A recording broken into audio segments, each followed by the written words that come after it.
আমল যা করেছি, যতটুকু করেছি আর যতটুকু করতে পারি তার জন্য নিয়মিত হয়। কি হয়?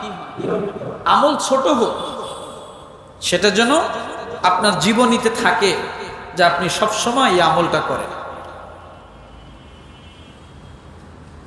এটা যেন আপনার জীবনীতে থাকে, সেটা যত ছোট আমল হোক না কেন।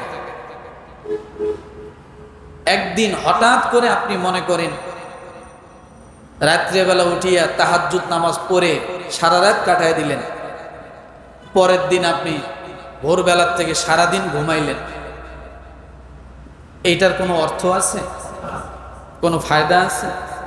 কারণ আপনার জন্য ফজর ছিল ফরজ, আপনি ফজর পড়লেন না।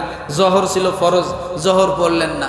আসর ছিল ফরজ, আসর পড়লেন না। কিন্তু আপনি সারা রাত তাহাজ্জুদ পড়ে ফজরের আগে আগে আর কুলাইতে পারতেছেন না, শুয়ে পড়ছেন। আর এক সময় ফজর গেল, জহর গেল, বলে এটা না। তাহলে কি করা লাগতো? যে আপনি যদি রাত্রেবেলা উঠতে অভ্যস্ত না হন, তাহলে অন্তত আপনি এশার নামাজ জামাতের সাথে পড়েন। কিসের সাথে? জামাতের সাথে আপনি ঈশার নামাজটা পড়েন।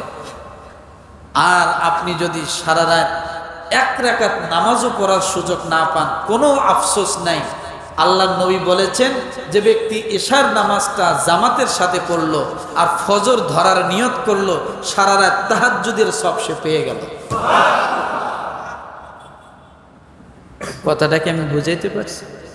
এখন একদিন আপনি তাহাজ্জুদ পড়তে যায়, পরের দিন ফজরও নাই, জহরও নাই, ওরকম আমল নবীজি করতে বলেন নাই। তুমি আমল কম করো, সেটার জন্য কি থাকে? নিয়মিত থাকে।